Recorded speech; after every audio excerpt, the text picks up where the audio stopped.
This is the Immigration, Industrialization, and Reform Remediation PowerPoint, VAUS 8. We're going to start in the West. Following the Civil War, westward movement of settlers will intensify. This era is highlighted by the cowboy and his long drives of longhorn cattle out of Texas to the railroads in the Great Plains. The cattle will then be put on these railroads to head east to markets in Chicago and further east to the Atlantic coast. Many will attempt to rebuild their lives after the Civil War by moving west. The Homestead Act of 1862 will encourage people to do this by offering a lot of land for just a little price. People that had experienced the Civil War and wanted a new start will begin to move to the west. By the turn of the century, the Great Plains and Rockies are becoming home to farms, ranches, and towns. This is due in large part to the expansion of the railroad and such farming technology as the mechanical reaper. As Americans fill up the lands, the Native Americans were slowly pushed off of it. There will be wars, and eventually the Native Americans will be forced onto reservations. Many new states in the Rockies and Great Plains will be added as we go into the 20th century.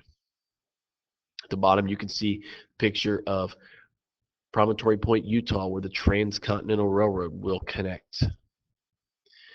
Immigration. Many immigrants will come to America seeking freedom and a better life for their families. The old immigrants are going to be here from before 1871. They will arrive from Northern and Western Europe. They come from areas like Germany, Great Britain, Ireland, and Sweden. After 1871, we see the influx of what we refer to as new immigrants. These new immigrants come from Southern and Eastern Europe and China. Italy, Greece, Poland, and Russia will highlight the main countries these new immigrants come from. Many of these immigrants will make valuable contributions to the industrial growth of America. As these immigrants arrived here in the United States, most of them will enter through Ellis Island, with their first view of America being the Statue of Liberty as they approach New York City. While most will move into ethnic neighborhoods, they quickly assimilate into the American culture, thus giving us the idea of a melting pot, one in which many distinct nationalities come together and form what we traditionally call an American. Many of these new immigrants, though, will face hardship and hostility. They will receive lower pay. They will often the target of resentments based on religion and cultural differences. So that by the time we get to 1882, we see the first restrictive immigration act, and that will be the Chinese Exclusionary Act targeting Chinese.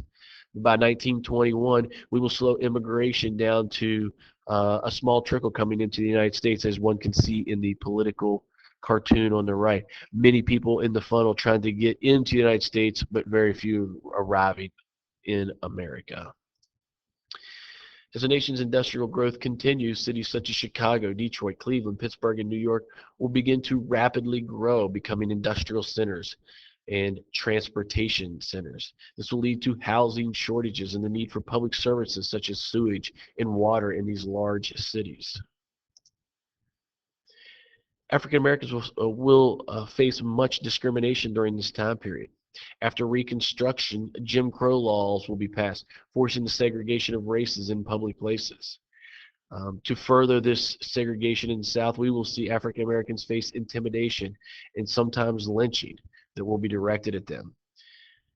In Plessy versus Ferguson in the 1890s, the Supreme Court will rule that that segregation does not violate the 14th Amendment, thus giving us the ruling of separate but equal, and it will be the dominant way of life in the South until the 1950s. During the early 20th century, many African Americans will move north to the cities for jobs and to escape this persecution. This will become known as the Great Migration. Industry and technology will begin to take off during this time period as well. We see things like the corporation being formed, which gives one limited liability in case that company fails. The Bessemer steel process, which will give rise to the steel industry, and think of the many modern inventions that revolve around steel. Thomas Edison and his light bulb, Alexander Graham Bell and the telephone, the Wright brothers and the airplane, and Henry Ford will streamline industrial production with the assembly line. Our four main industrial leaders here that you must know is Andrew Carnegie. He will be in the steel industry. John Rockefeller in oil. J.P. Morgan, who is a financier slash banker, and Cornelius Vanderbilt, who was one of the railroad barons. This economy, as it moves along, will be fueled by several things. One, the laissez-faire capitalism we had here in America, where the great barons will be able to do what they please with their money. And in return, they will get kickbacks from the government, such as railroad grants as the Transcontinental Railroad was being built. Also fueling this will be increased labor supply. There are so many immigrants coming into the United States that they have an ample supply to work in their factories and build their railroads. And America's wealth and vast natural resources will supply these companies with everything they need. The progressive era, also known, the progressive era will challenge the excesses that was created during the Gilded Age. And the progressive movement will follow this age and try to use the government to institute reforms to correct the problems created by industrialization. Just think of that as the progressive era is trying to make things better. They want to change all the bad things that were happening during the Gilded Age. Causes of the progressive movement, we have the income disparity. We have the lavish lifestyles that you can see there on the right that was lived by the big robber barons, and the poor working conditions for the average and lower classes in America at the same time period. The progressive movement will also challenge working conditions, which were often dangerous. There were child labor, low wages, long hours, and the fact that company towns did not pay their workers much and charged them high rents.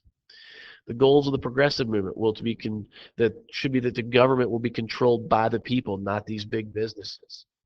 They wanted to guarantee economic opportunity through government regulation, ending monopolies, trusts, and they wanted to eliminate social injustice. We'll see a lot of groups that will attack the inequalities that were inherent in the system. One of those places will be in local government. Local government was often controlled by political bosses, and it was ripe with graft and greed.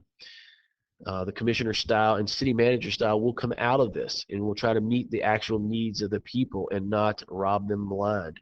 This was a direct response to the political bosses who had controlled many of the cities, and we see these commissioner styles and city manager styles to this day in the United States.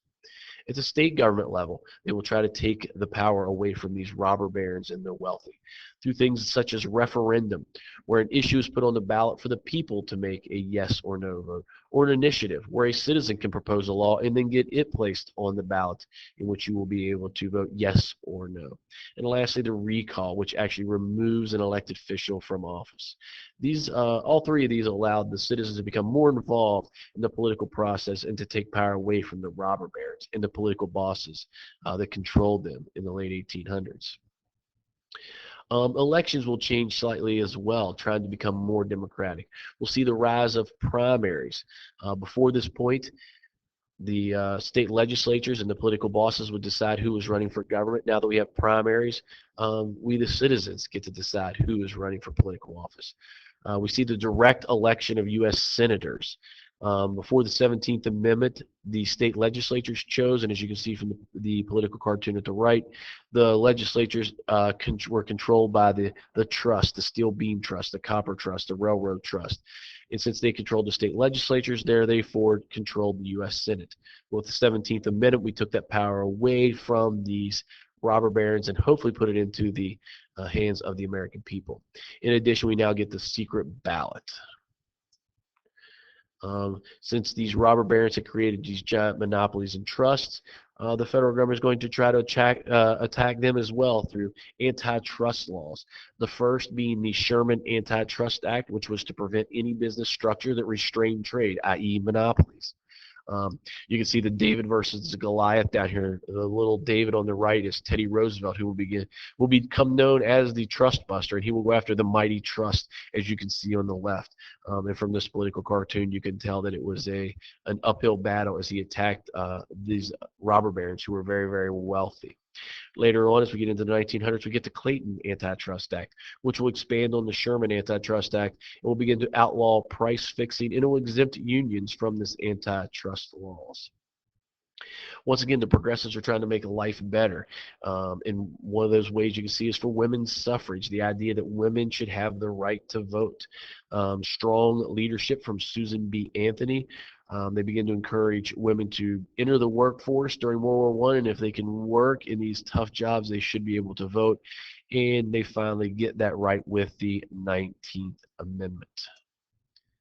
Labor unions were also trying to make life better for the workers. Thus, they are in this progressive movement.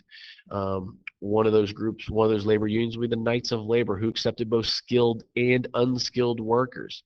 Its counterpart will be the American Federation of Labor, led by Samuel Gompers. They will accept only skilled workers. They are still around to this day. The American Railroad Union will be a very powerful union during this time period, led by one Eugene V. Debs. And the women are not left out here. We have the International Ladies Garment Workers Union, which will try to protect the rights of women, especially these new immigrants as they came to the United States. Sometimes things did not go as well as the unions had planned, so they would have strikes. The Haymarket Square riot was actually a rally for the rights of workers that will end in disaster, with a bomb being thrown at police officers by an anarchist. It will mark the end of the Knights of Labor. They end after this 1886 because people begin to associate them with violence. The Homestead Strike or Lockout of 1892 is pictured in the bottom right there. Carnegie will lock out actually the workers there and put up a fence around the steel mill. You can see the Union men who were guarding the mill against Pinkertons who were trying to land in the barge. In the end, once again, we see violence between the workers and Pinkertons brought in to protect the steel mill. And lastly, the three great strikes here, the 1894 Pullman strike starts off with Pullman workers getting their wages cut, yet rent is not in their company towns. They go on strike and then are followed by the ARU, which is the American Railway Union. In the end, the federal government steps in and forces the workers to go back to work.